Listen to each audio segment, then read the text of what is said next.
Amplop itu mendarat di kakiku seperti vonis mati. Aku menatap Arjuna yang berdiri dengan tangan terlipat di dada. Wajahnya seperti orang asing. Ratna Kumala duduk di sofa besar. Dagunya terangkat. Matanya menusuk seperti hakim yang sudah memutuskan hukuman sebelum persidangan dimulai. "Buka," ujar Arjuna datar. Tanganku gemetar mengambil amplop itu. Kertas coklat tebal. Berat. Aku merasakan keringat dingin mengalir di punggungku meski AC ruangan menyala kencang. Foto-foto jatuh berserakan di lantai marmer. Aku membeku. Itu wajahku. Aku mengenakan kemeja putih yang sering kupakai ke kantor. Di sampingku ada Bagaskara, rekan kerjaku yang bahkan jarang bicara denganku selain urusan proyek. Tapi di foto itu kami terlihat tertawa bersama di kafe. Tangannya menyentuh bahuku. Ekspresi kami terlalu akrab untuk sekadar kolega. Foto berikutnya lebih buruk. Kami berdua keluar dari hotel. "Ini bukan aku." Suaraku serak. "Bukan kamu." Ratna bangkit berdiri. Langkahnya berat mendekat. "Lalu siapa?" "Saudaramu yang identik." "Ibu, ini foto palsu. Aku tidak pernah." Tamparan keras mendarat di pipiku. Kepalaku tersentak ke samping. Telinga berdengung. Rasa logam di lidah. Aku menggigit bagian dalam mulutku sendiri. "Jangan berani berbohong di rumah ini." Ratna menggeram. "Kamu pikir kami bodoh? Kamu pikir kami tidak tahu siapa kamu sebenarnya?" Aku menahan pipi yang panas. Menatap Arjuna. Berharap dia membelaku. Berharap dia mengatakan ini semua salah paham. Tapi dia hanya menatapku dengan mata kosong. "Arjuna." Suaraku hampir hilang. "Kamu percaya ini?" Dia tidak menjawab. "Jawab aku." Aku tidak peduli lagi dengan sopan santun. Tidak peduli dengan Ratna yang menatapku seperti sampah. "Aku sudah cukup, Kiara." Suara Arjuna pelan, tapi menusuk seperti pisau. 4 tahun aku berusaha. 4 tahun aku mencoba membentukmu jadi istri yang layak untuk keluarga ini. Tapi kamu tidak akan pernah bisa. Jantungku berhenti sedetik. "Apa maksudmu?" "Kamu tahu berapa kali ibu menerima komplain dari keluarga dan teman-teman kami tentang kamu?" Arjuna melangkah maju. Suaranya makin dingin. "Cara bicaramu yang tidak sopan. Caramu berpakaian yang terlalu sederhana. Pekerjaanmu yang tidak bergengsi. Kamu mempermalukan kami, Kiara." "Jadi ini bukan tentang foto-foto ini?" Aku menunjuk tumpukan bukti palsu di lantai. "Ini tentang aku yang tidak cukup baik untukmu." Ratna tertawa sinis. "Akhirnya kamu sadar juga." Dadaku sesak. Napas pendek-pendek. "Aku minta cerai." Arjuna mengeluarkan kertas dari saku jasnya. "Tanpa harta gono gini. Tanpa tunjangan. Kamu keluar dari rumah ini hari ini juga dengan pakaian di punggungmu saja. Kamu gila. Atau kamu mau aku sebarkan foto-foto ini ke kantor MU? Ke seluruh media sosial? Biarkan semua orang tahu siapa Kiara Anjani yang sebenarnya." Ancaman itu seperti cekikan di leher. Aku menatap suami yang 4 tahun ku percaya. Pria yang dulu berlutut di bawah hujan menyatakan cinta. Yang berjanji akan melindungiku dari dunia yang kejam. Pria yang sekarang berdiri di hadapanku seperti eksekutor. 1 jam. Ratna mengangkat pergelangan tangannya. Melihat jam tangan emas di sana. "Kamu punya 1 jam untuk keluar dari rumah ini. Kopermu sudah disiapkan di teras. Kalian sudah merencanakan ini?" Pertanyaan bodoh. Jawabannya sudah jelas. Tidak ada yang menjawab. Aku berbalik. Kaki terasa seperti timah. Berjalan ke arah pintu dengan punggung tegak meski seluruh tubuhku ingin runtuh. "Kiara." Aku berhenti. Tidak menoleh. "Jangan pernah kembali," ujar Arjuna. "Jangan pernah mencoba menghubungiku lagi. Kamu sudah mati bagiku." Aku keluar dari rumah itu tanpa menoleh. Koper hitam tergeletak di teras seperti yang Ratna bilang. Aku menyeretnya ke jalan, memanggil ojek online dengan tangan yang masih gemetar. Hujan mulai turun. Aku berdiri di pinggir jalan, basah kuyup, memeluk koper yang berisi sisa-sisa hidupku. 4 tahun pernikahan berakhir dalam 1 jam. Tidak ada tangisan. Tidak ada teriakan. Hanya kekosongan yang menggerogoti dari dalam. Driver ojek datang, menatapku dengan tatapan kasihan. Aku naik tanpa bicara, memberikan alamat rumah tua orang tuaku yang sudah lama kutinggalkan. Rumah yang tidak pernah kubawa Arjuna karena aku malu dengan kondisinya yang hampir roboh. Sekarang aku paham kenapa dia tidak pernah bertanya. Dia tidak pernah peduli dari mana aku berasal. Hujan semakin deras saat motor melaju melewati jalan-jalan yang semakin sepi. Aku menatap kosong ke jalanan basah. Pikiran berputar tanpa arah. Lalu tiba-tiba satu pertanyaan muncul di kepalaku. Bagaimana mereka mendapatkan foto-foto itu? Bagaimana mereka bisa memanipulasi foto dengan sempurna sampai aku sendiri hampir percaya itu nyata? Dan kenapa sekarang? Kenapa tidak setahun lalu? Atau 2 tahun lalu, ketika hubungan kami masih baik? Kenapa di saat perusahaan tempat Arjuna bekerja baru saja mendapat kontrak besar dengan pemerintah? Motor berhenti di depan rumah tua dengan pagar besi berkarat. Aku turun, membayar driver, lalu berdiri menatap rumah yang gelap. Tidak ada listrik, tidak ada kehangatan. Hanya rumah kosong yang menunggu. Tapi saat aku melangkah masuk dan menyalakan senter ponsel, mataku tertangkap pada sesuatu. Sebuah kotak kayu tua di sudut ruangan yang tidak pernah kusentuh. Kotak peninggalan ayah. Kunci rumah macet di lubang yang berkarat. Aku menendang pintu keras sampai terbuka. Debu beterbangan mengenai wajah. Bau lembab dan kayu lapuk menyerang hidung. Rumah ini sudah kosong 5 tahun. 5 tahun sejak ibu menyusul ayah. 5 tahun sejak aku memutuskan melupakan masa lalu dan menikah dengan Arjuna. Berharap hidup baru yang lebih baik. Senter ponsel menyapu ruangan gelap. Furnitur tertutup kain putih seperti hantu-hantu yang menunggu. Lantai kayu retak-retak. Atap bocor di sudut. Genangan air hitam mengumpul. Aku menjatuhkan koper dan berjalan ke kamar ayah. Pintu berderit keras saat kubuka. Ranjang tua masih ada di sana. Kasur sudah dimakan ngengat. Lemari kayu jati besar masih kokoh meski catnya mengelupas. Aku membuka laci pertama. Kosong.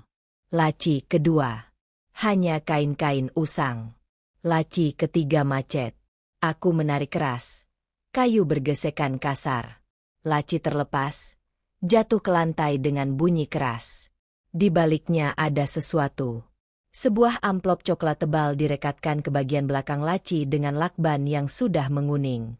Jantungku berdegup cepat. Aku merobek lakban itu, mengeluarkan amplop. Kertas di dalamnya rapuh. Hampir sobek saat kusentuh. Surat wasiat.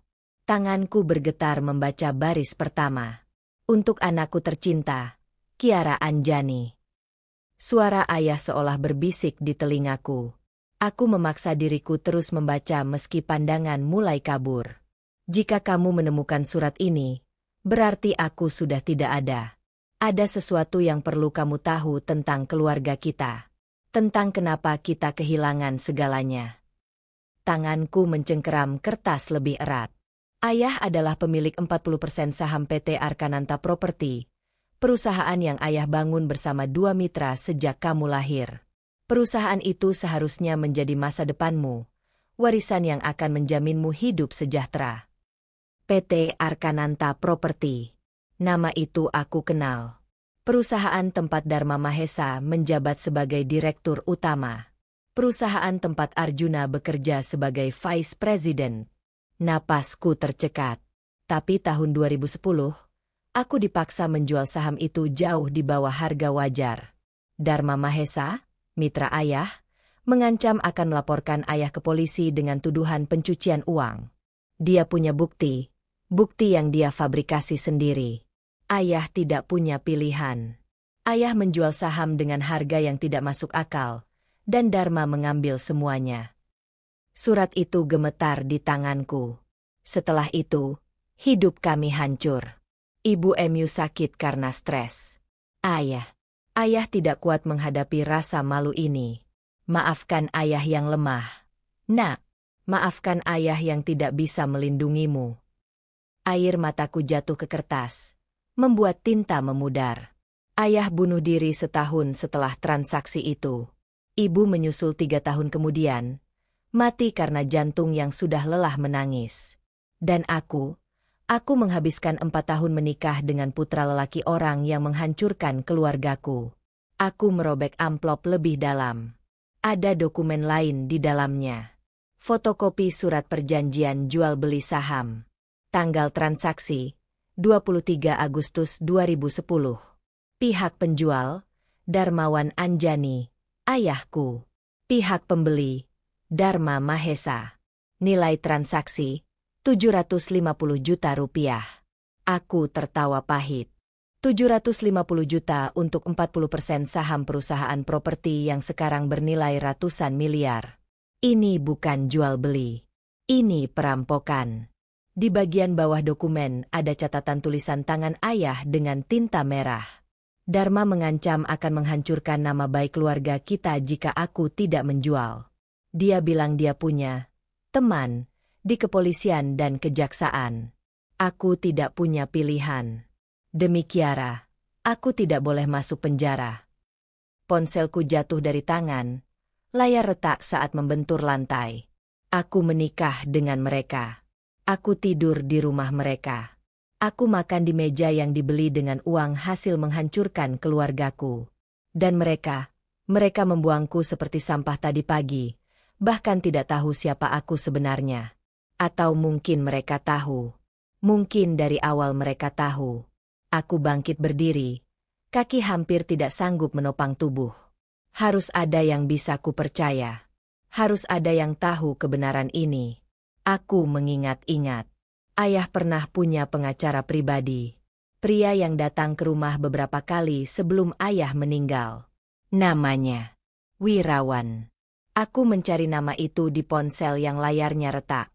Mesin pencari menunjukkan alamat kantor hukum di pusat kota. Wirawan Partners. Masih beroperasi.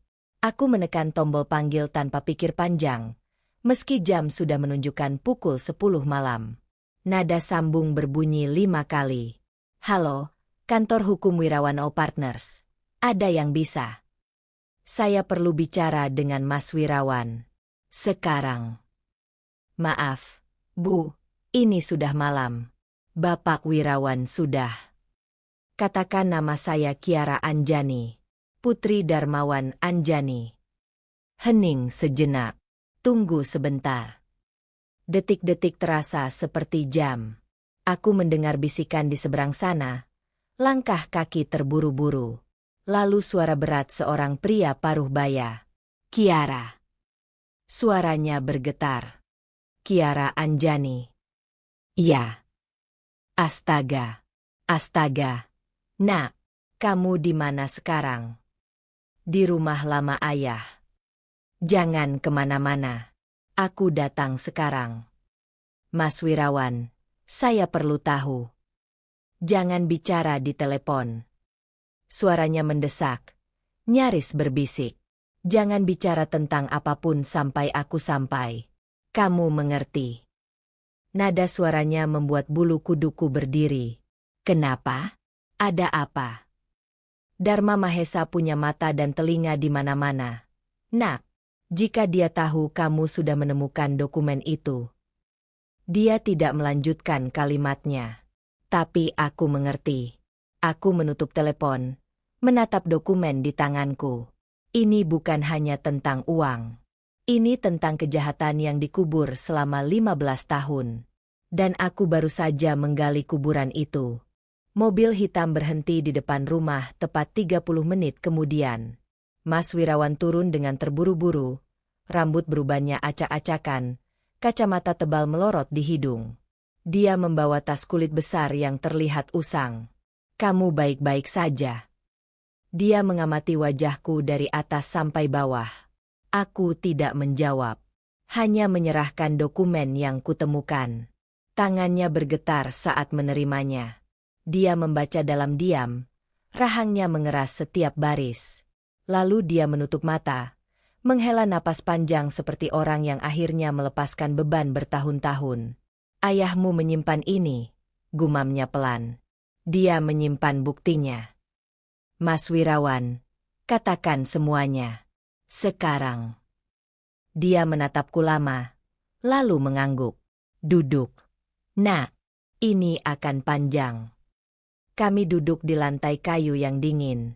Dia mengeluarkan map tebal dari tasnya, meletakkannya di antara kami. Tahun 2010, Dharma Mahesa datang ke kantorku tengah malam. Suaranya rendah. Hati-hati. Dia membawa ayahmu. Ayahmu hancur. Menangis seperti orang yang sudah kehilangan segalanya. Aku menggigit bibir, memaksa diriku mendengar. Dharma punya dokumen transfer dana mencurigakan atas nama ayahmu. Rekening ganda. Transaksi ke luar negeri. Semuanya palsu, tapi dibuat sangat rapi. Dia bilang kalau ayahmu tidak mau menjual saham, dia akan melaporkan semua itu ke KPK. Dan ayah percaya. Bukan percaya. Mas Wirawan membuka map itu, mengeluarkan foto lama. Dharma punya backing dari pejabat tinggi waktu itu. Orang-orang yang bisa membuat bukti palsu jadi nyata di pengadilan. Ayahmu bukan bodoh. Dia tahu dia tidak akan menang. Foto itu menunjukkan ayah berdiri di depan gedung PT Arkananta. Senyum lebar, mata penuh harapan. Foto sebelum semuanya runtuh. Jadi dia menjual dengan harga murah itu untuk melindungi kami, bisikku. Untuk melindungimu. Mas Wirawan menatap tajam. Dia bilang padaku, Kiara baru 13 tahun. Dia tidak boleh tumbuh dengan ayah di penjara. Dia tidak boleh menanggung malu seumur hidup. Dadaku terasa diremas. Setahun kemudian, dia tidak tahan lagi. Depresinya parah. Dia merasa sudah mengkhianati keluarga, mengkhianati mimpinya sendiri. Lalu dia gantung diri di kamar ini. Aku menyelesaikan kalimatnya. Aku yang menemukan tubuhnya. Hening menusuk di antara kami. Mas Wirawan menutup wajahnya dengan tangan. Maafkan aku, Nak. Aku harusnya melakukan sesuatu waktu itu. Harusnya aku lawan Dharma. Harusnya. Mas tidak bisa. Suaraku datar. Kalau Mas lawan, Mas juga akan dihancurkan. Dia tidak membantah. Setelah ayahmu meninggal, aku mencoba mengumpulkan bukti. Mencoba menemukan celah untuk membongkar Dharma. Tapi dia terlalu kuat. Terlalu banyak koneksi. Lalu ibumu juga. Dia menggeleng pelan. Aku kehilangan jejak MU. Aku pikir kamu sudah pindah kota, memulai hidup baru. Aku memang memulai hidup baru. Kata-kata itu terasa pahit di lidah. Aku menikah. Dengan siapa? Arjuna Mahesa. Tas yang dipegangnya jatuh. Kamu menikah dengan anak Dharma. Aku tidak tahu. Suaraku meledak. Aku tidak tahu siapa mereka. Waktu Arjuna melamarku, dia cuma bilang dia kerja di perusahaan properti. Aku tidak pernah bertemu keluarganya sampai setelah kami menikah. Dan saat aku tahu nama perusahaannya, aku tidak pernah mengaitkannya dengan ayah karena ayah tidak pernah cerita detail soal bisnisnya padaku. Mas Wirawan bangkit, mondar-mandir dengan napas berat. Ini bukan kebetulan, Kiara. Ini tidak mungkin kebetulan. Perutku mual. Maksud Mas. Dharma tahu siapa kamu. Dia pasti tahu. Dan entah bagaimana, dia menyuruh Arjuna mendekatimu.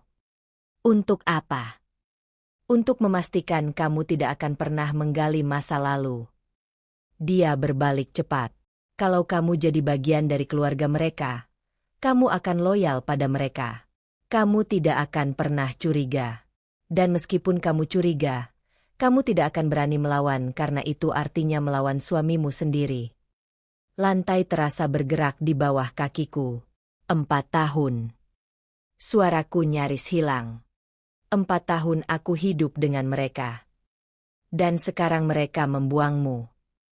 Mas Wirawan menatap tajam. Kenapa? Kenapa sekarang? Aku menceritakan semuanya. Foto-foto palsu. Tuduhan perselingkuhan. Tuntutan cerai tanpa hak apapun. Wajahnya mengeras setiap kata. Mereka takut, gumamnya. Ada sesuatu yang membuat mereka panik. Makanya mereka harus membuangmu sekarang. Cepat, sebelum kamu. Sebelum aku menemukan dokumen ini. Kami saling menatap. Tapi kenapa mereka tahu aku akan menemukannya? Aku bergerak gelisah. Aku bahkan tidak pernah balik ke rumah ini selama 5 tahun. Mas Wirawan membeku. Kecuali, ada yang memberitahu mereka. Siapa? Atau mereka punya alasan lain yang lebih besar.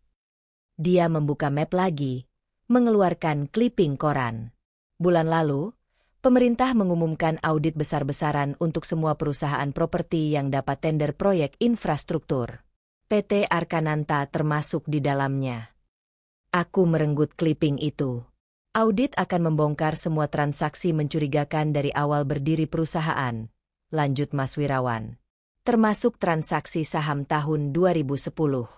Jika auditor menemukan kejanggalan, mereka akan menyelidiki. Dan jika diselidiki, pemalsuan dokumen akan terbongkar. Dan Dharma akan masuk penjara. Perusahaannya akan runtuh. Arjuna kehilangan segalanya. Napasku terputus-putus. Jadi mereka membuangku sebelum aku bisa jadi saksi, bisikku. Sebelum aku bisa mengklaim warisan yang seharusnya jadi milikku. Mas Wirawan mengangguk pelan. Kalau kamu sudah diceraikan, dicap selingkuh, diusir tanpa hak apapun, siapa yang akan percaya kamu? Siapa yang akan dengar kesaksianmu? Tanganku mengepal. Mereka pikir aku bodoh. Pikir aku akan diam saja. Kamu punya bukti sekarang, nak. Dia menunjuk dokumen di lantai. Kita bisa ajukan gugatan. Kita bisa. Aku perlu tahu satu hal dulu. Apa? Aku menatap Mas Wirawan dengan mata yang tidak berkedip. Apakah Arjuna tahu?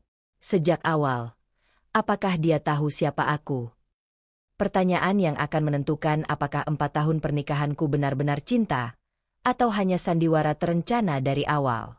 Detektif itu meletakkan amplop coklat ketiga di hadapanku. 3 hari. 3 hari sejak aku menyewanya, dan dia sudah menemukan lebih banyak dari yang kubayangkan. Buka yang ini terakhir, ujarnya pelan. Setelah Anda lihat, tidak ada jalan balik. Aku merobek amplop tanpa ragu. Foto pertama, Arjuna duduk di kafe bersama pria paruh baya berkacamata. Di meja ada dokumen dengan headernya jelas terlihat. Profil target, Kiara Anjani, 23 tahun. Tanggal di sudut foto, 14 Januari 2021. 2 bulan sebelum kami pertama kali, tidak sengaja, bertemu di pameran buku. Tanganku mulai gemetar. Foto kedua, Arjuna berdiri di depan rumah tuaku. Rumah yang katanya tidak pernah dia tahu alamatnya. Dia berdiri di sana, memotret dari berbagai sudut, seperti sedang melakukan survei. Foto ketiga menghentikan detak jantungku. Arjuna memeluk seorang wanita di lobi hotel mewah. Wanita itu cantik, berpakaian branded dari ujung rambut sampai sepatu. Mereka tertawa, jari-jari mereka bertautan. Timestamp foto, seminggu yang lalu. Seminggu sebelum dia melempar foto-foto palsu di hadapanku. Namanya Citra Arimbi, kata detektif itu. Putri Wakil Menteri Pekerjaan Umum. Mereka sudah berhubungan 8 bulan. Ada informasi dari orang dalam bahwa Arjuna berencana melamarnya setelah perceraiannya dengan Anda selesai. Aku tidak bisa bernapas. Ayahnya sedang dalam posisi kuat untuk menentukan tender infrastruktur senilai triliunan rupiah. PT Arkananta salah satu peserta tender. Dia mengeluarkan dokumen lain. Pernikahan dengan Citra sama dengan mengamankan tender itu.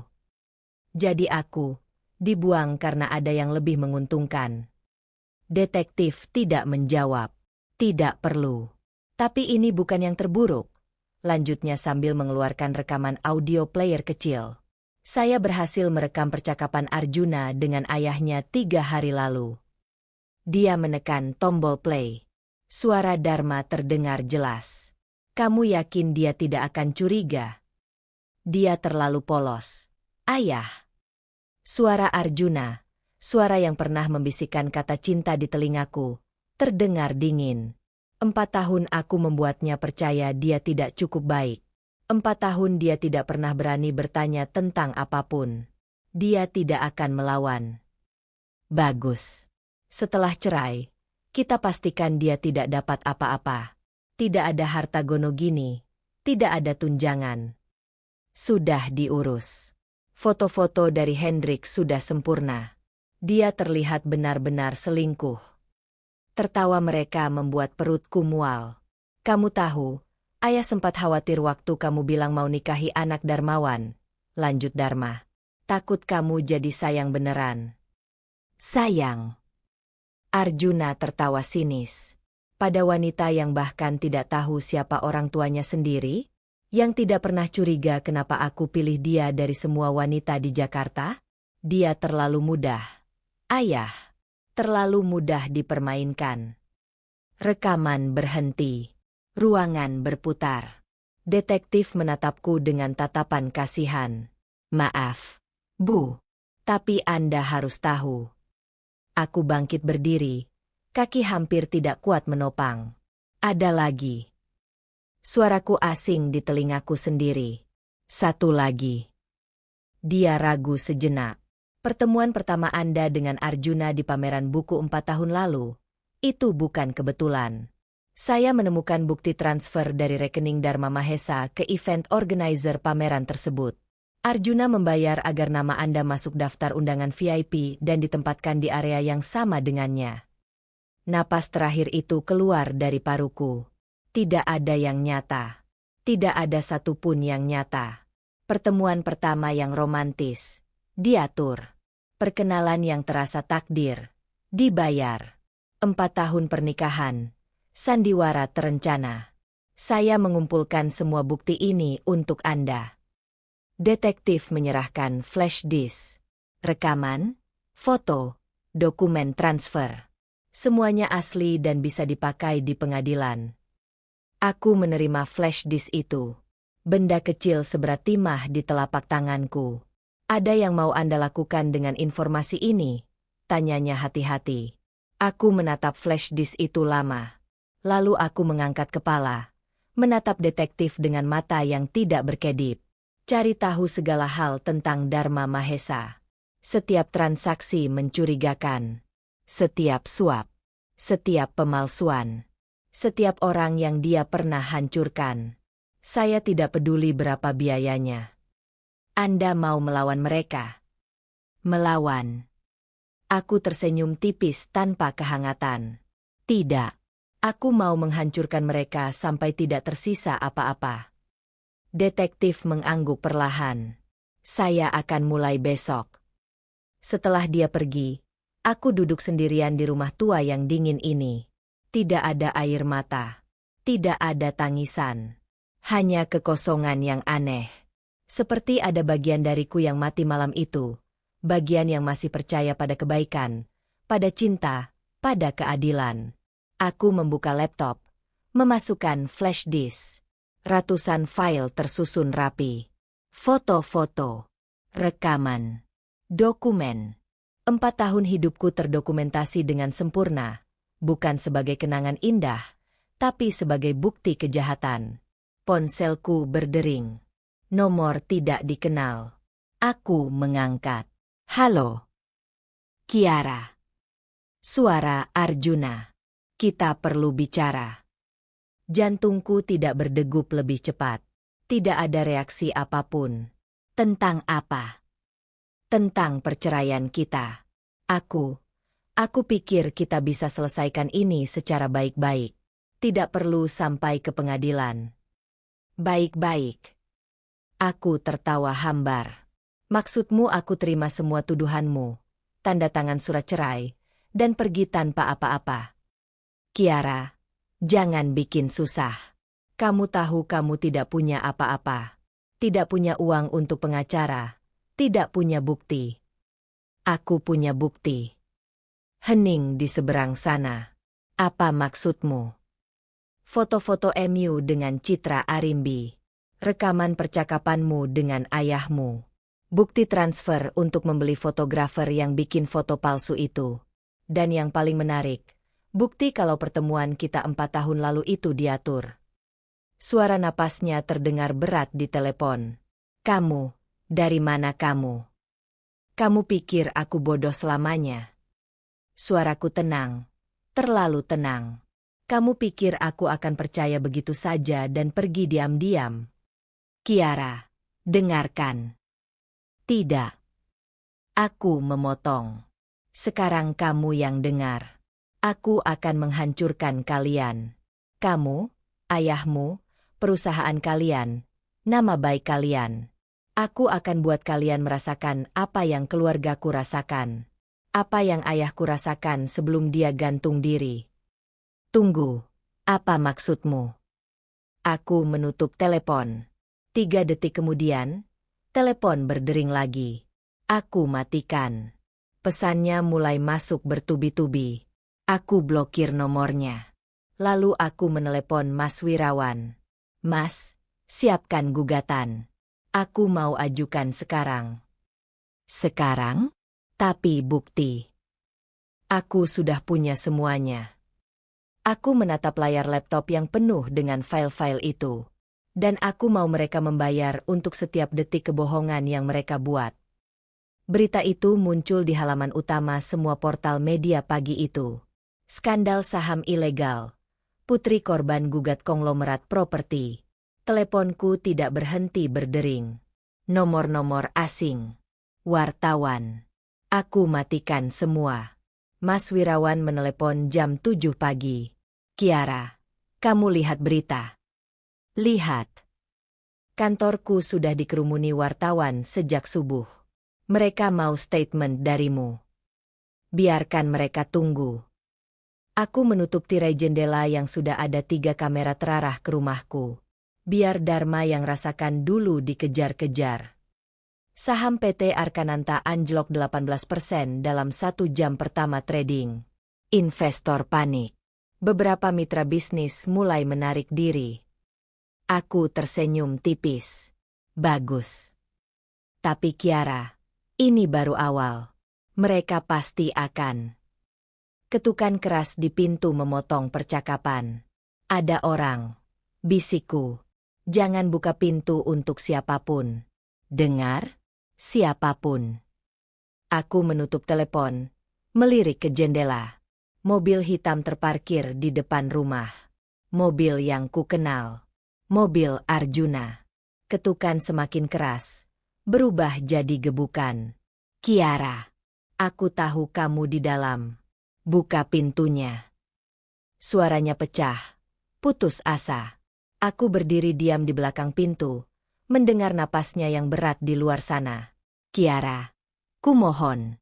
5 menit. Beri aku 5 menit bicara denganmu. Aku membuka pintu. Arjuna berdiri dengan kemeja kusut, rambut acak-acakan, mata merah dan bengkak. Seperti orang yang tidak tidur berhari-hari. Kiara. Dia melangkah maju.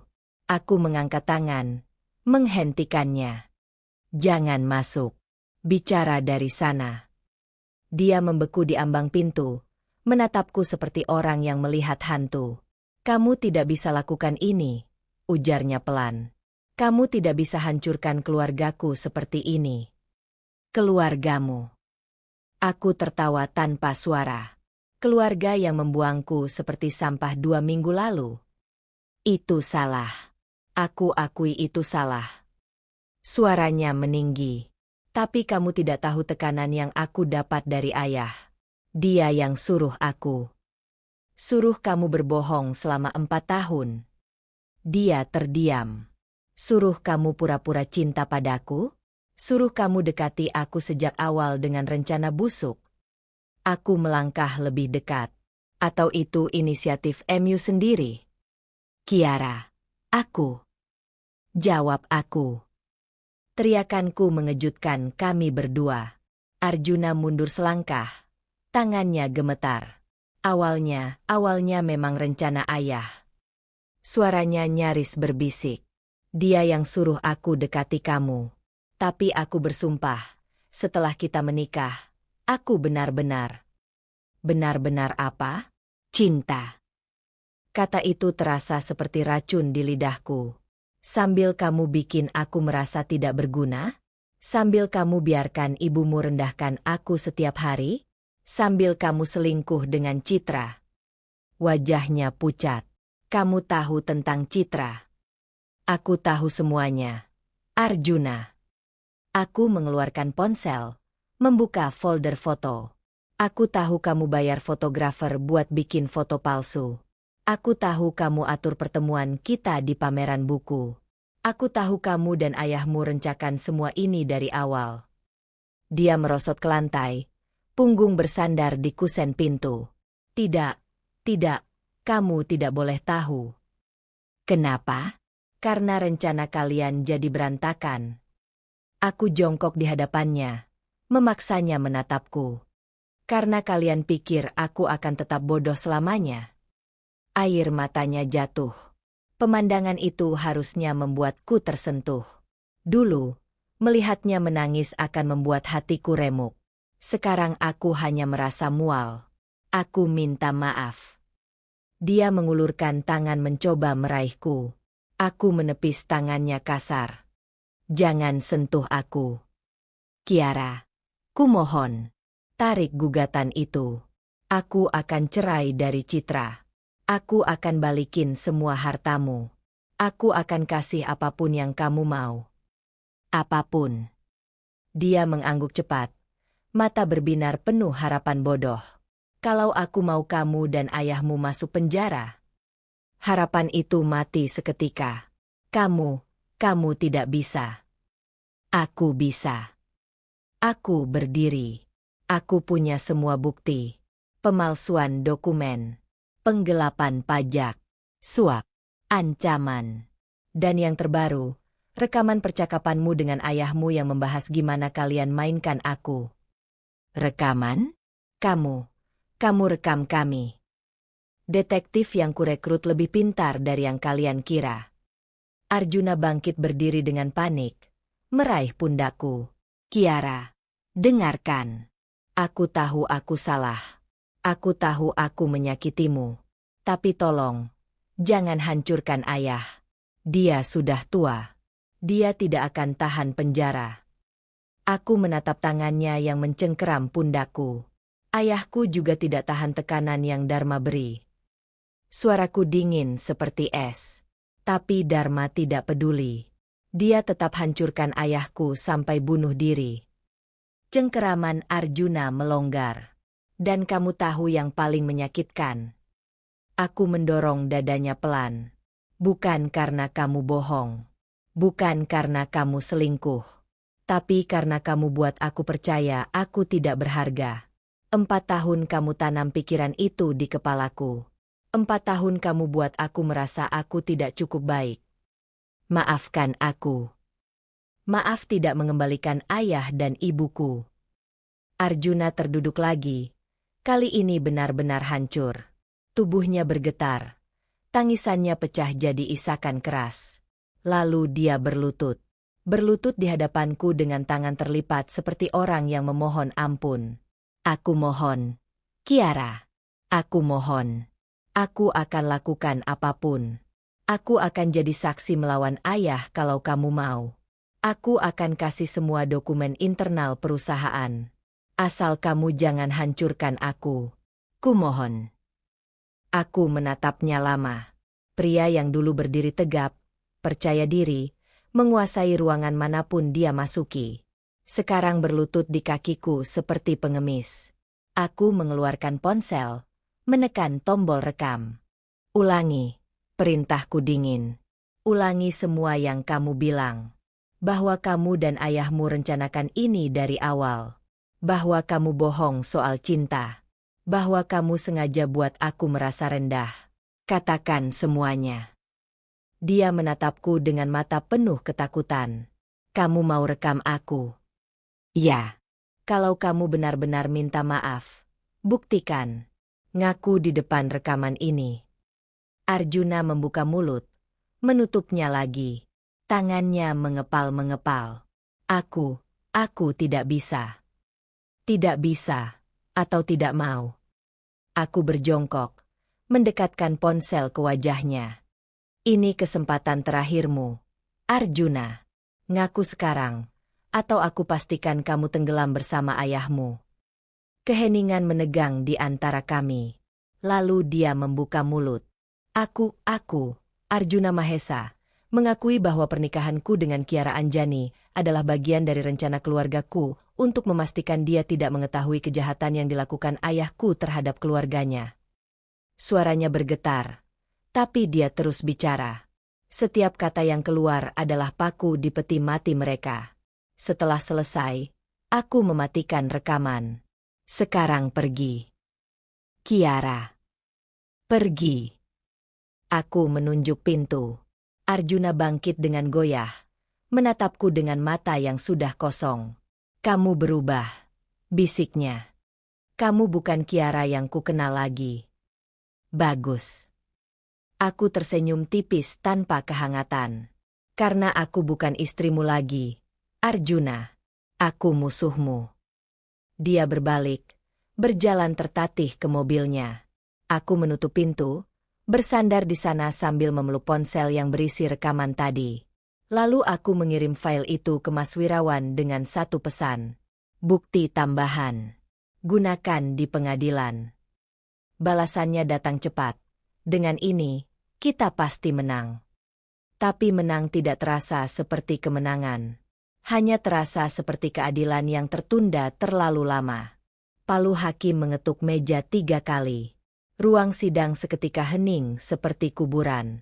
Terdakwa Dharma Mahesa dan Arjuna Mahesa terbukti secara sah dan meyakinkan bersalah melakukan pemalsuan dokumen, penggelapan pajak, dan penyuapan pejabat negara.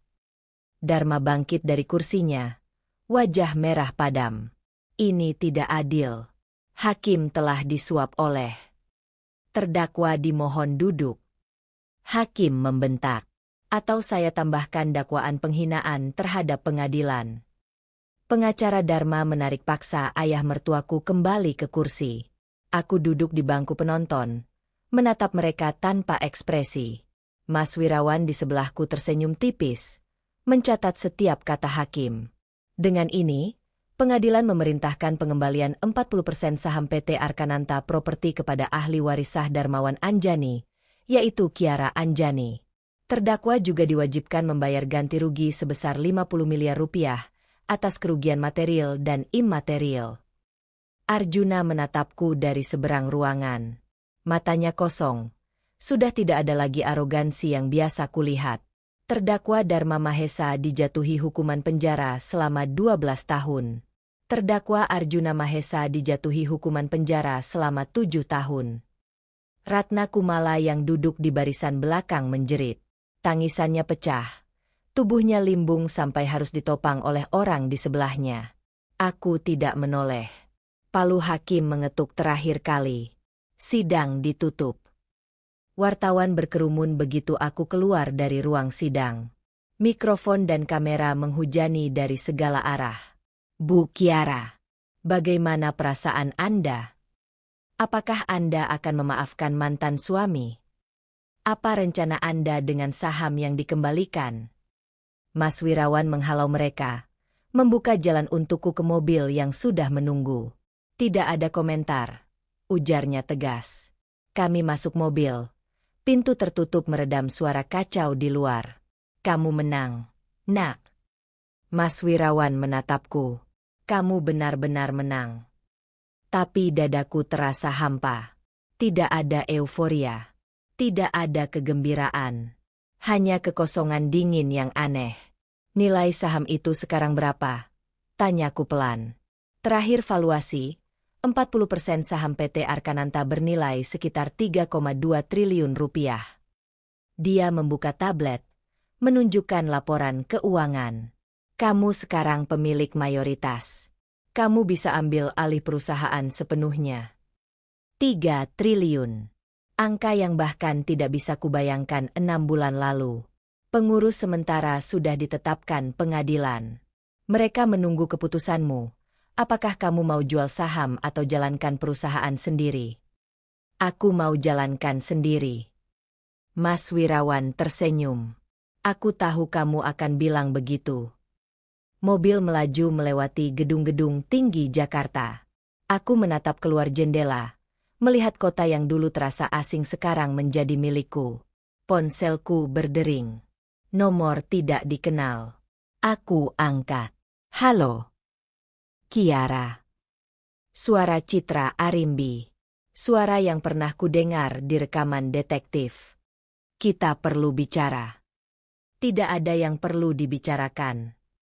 Aku tahu kamu benci Arjuna. Aku mengerti. Tapi kumohon, jangan hancurkan dia lebih dari ini. Dia sudah kehilangan segalanya. Aku tertawa pendek. Dan kamu pikir aku peduli? Aku. Dia terdiam. Aku sudah batalkan pertunangan kami. Aku tidak mau terlibat dengan keluarga itu lagi. Tapi Arjuna, dia benar-benar menyesal. Dia. Citra. Aku memotong.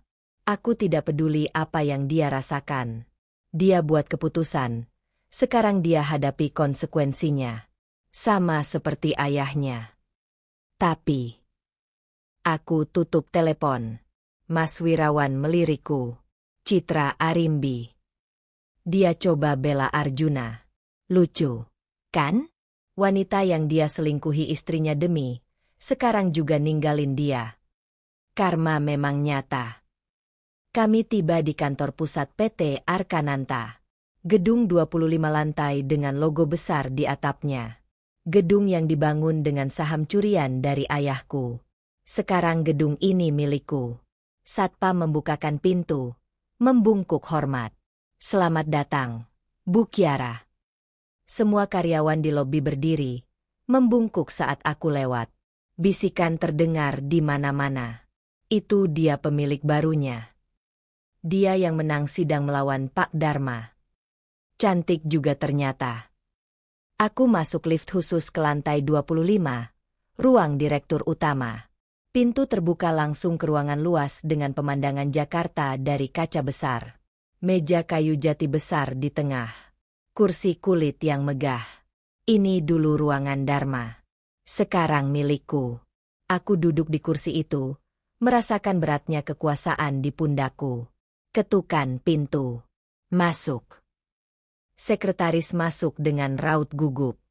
Bu, ada tamu untuk ibu. Siapa? Nyonya Ratna Kumala. Jantungku berhenti sedetik.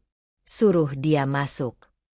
Sekretaris mengangguk, keluar sebentar, lalu kembali dengan Ratna yang berjalan tertatih. Wanita yang dulu berdiri angkuh di rumahnya, menampar pipiku, menyeretku keluar seperti sampah. Sekarang berjalan dengan punggung bungkuk, wajah pucat, mata bengkak. Dia berhenti di depan meja, menatapku dengan tatapan memohon. Kiara. Nyonya Ratna. Aku bersandar di kursi. Tangan terlipat di dada. Ada yang bisa saya bantu? Kiara, kumohon. Suaranya bergetar. Aku tahu aku salah. Aku tahu aku memperlakukanmu dengan buruk. Tapi kumohon, jangan ambil semuanya. Suamiku sudah dipenjara. Anakku juga. Rumah kami akan disita. Aku tidak punya apa-apa lagi. Dan itu masalah saya. Dia tersentak seperti ditampar. Keluargamu ambil semuanya dari keluargaku 15 tahun lalu. Aku berdiri, berjalan mendekat. Ayahku bunuh diri. Ibuku mati dalam kesedihan. Aku tumbuh sendiri, tanpa apa-apa, sambil keluargamu hidup mewah dengan uang hasil kejahatan. Aku tidak tahu. Air matanya jatuh. Aku bersumpah aku tidak tahu apa yang Dharma lakukan. Tidak tahu, atau tidak mau tahu. Aku berhenti tepat di hadapannya. Kamu nikmati semua kemewahan itu tanpa pernah tanya dari mana asalnya.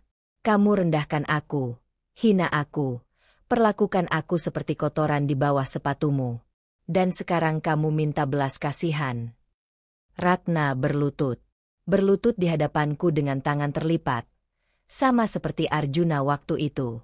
Kumohon, Kiara, demi kemanusiaan, kembalikan sebagian harta saja. Aku janji akan pergi jauh. Aku tidak akan ganggu hidupmu lagi.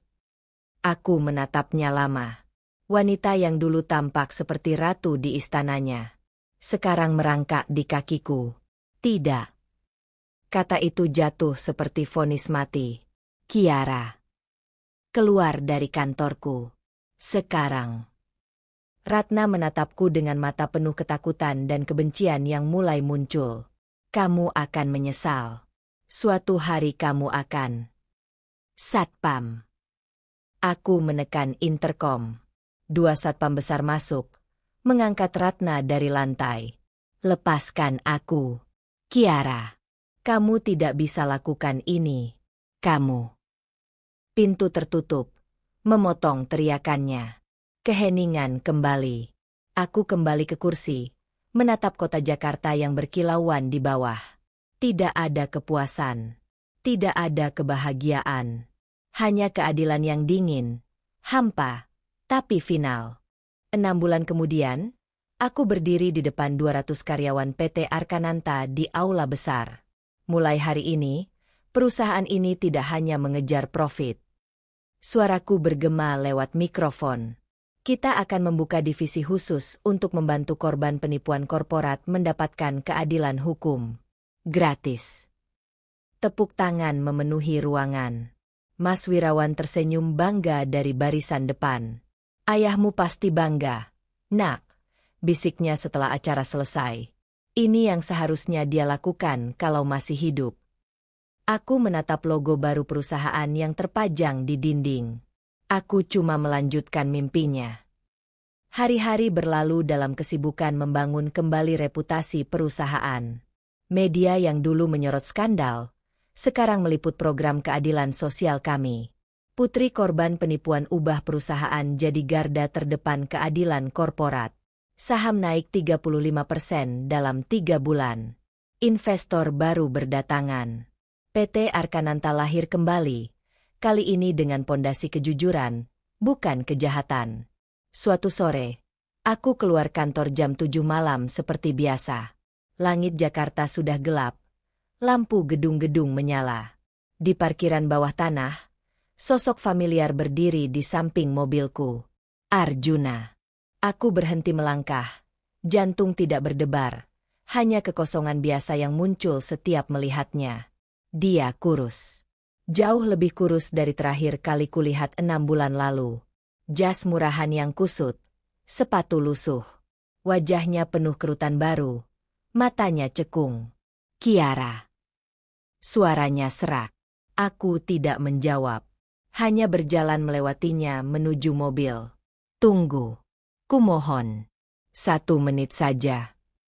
Tanganku sudah dihandle pintu mobil. Aku berhenti, tapi tidak menoleh.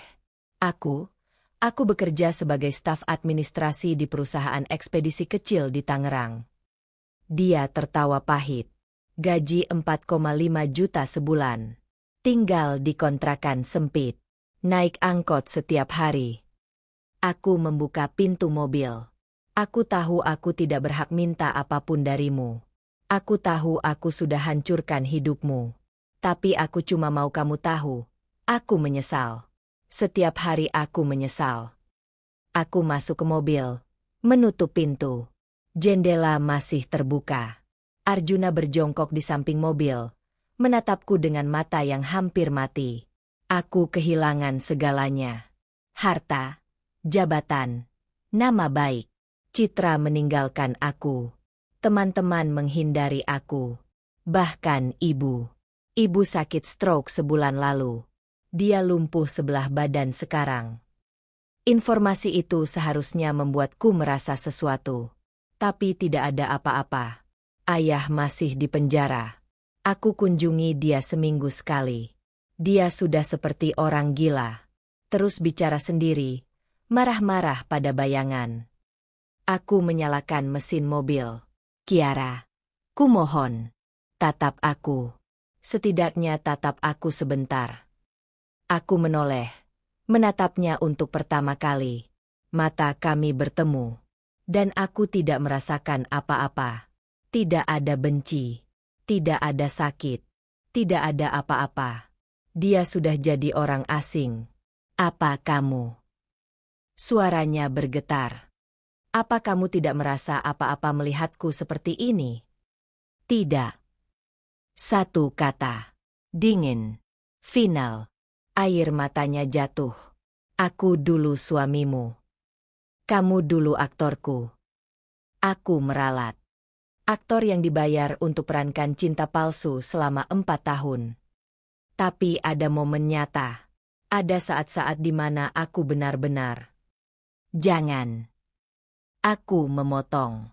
Jangan coba buat aku percaya ada yang nyata dari hubungan kita. Itu penghinaan terhadap diriku yang sekarang.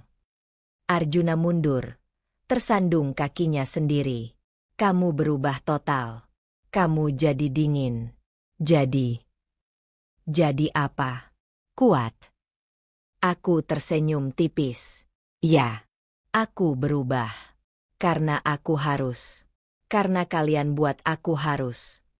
Aku menutup jendela. Menginjak gas. Mobil melaju meninggalkannya berdiri sendirian di parkiran gelap. Di kaca spion, aku melihat dia merosot ke lantai. Kepala tertunduk. Tapi aku tidak berhenti. Tidak menoleh lagi. Aku sampai rumah. Bukan rumah tua yang hampir roboh lagi, tapi toho semewah di kawasan elit Jakarta Selatan. Rumah yang kubeli dengan uangku sendiri. Hasil kerjaku sendiri. Aku masuk, melepas sepatu, duduk di sofa besar menghadap jendela besar yang memandang kota. Ponsel berdering. Mas Wirawan. Nak, aku dapat kabar. Ratna Kumala dirawat di RS umum karena keluarganya tidak mampu bayar RS swasta. Kondisinya memburuk. Oh, itu saja reaksiku. Kamu tidak mau jenguk. Untuk apa? Hening sejenak. Kamu benar. Maaf aku tanya. Mas, terima kasih sudah peduli. Tapi aku sudah selesai dengan mereka. Hidup mereka bukan urusanku lagi. Aku mengerti. Tidurlah yang cukup. Nak, kamu kerja terlalu keras. Aku menutup telepon, menatap kota yang berkelap-kelip di luar. Berita tentang Ratna sakit stroke tidak membuat dadaku terasa apa-apa. Berita Dharma gila di penjara tidak membuatku puas. Melihat Arjuna hancur tidak membuatku bahagia. Aku sudah melampaui semua itu. Balas dendam sudah selesai 6 bulan lalu di ruang sidang. Sekarang, aku hidup untuk hal yang lebih besar. Aku membuka laptop, melihat email dari puluhan orang yang meminta bantuan hukum. Korban-korban penipuan. Orang-orang yang kehilangan segalanya seperti dulu keluargaku. Satu persatu aku balas. Menjanjikan tim legal kami akan bantu mereka. Ini yang membuat hidupku berarti sekarang. Bukan menghancurkan keluarga Mahesa. Itu hanya efek samping. Yang benar-benar berarti adalah menghormati nama ayah dan ibu yang dicuri. Memastikan mimpi mereka tentang keadilan tidak mati bersama mereka. 2 minggu kemudian, aku berdiri di pemakaman orang tuaku. Nisan baru sudah dipasang. Marmer putih dengan ukiran nama mereka dalam huruf emas. Darmawan Anjani, pengusaha visioner, ayah terbaik. Sekar Larasati, ibu yang penuh kasih. Aku berlutut, meletakkan bunga mawar putih di depan nisan. Maaf lama. Yah, MAH. Suaraku pelan. Tapi akhirnya aku kembalikan nama baik kalian. Akhirnya keadilan datang. Angin sepel-sepel menerpa wajahku.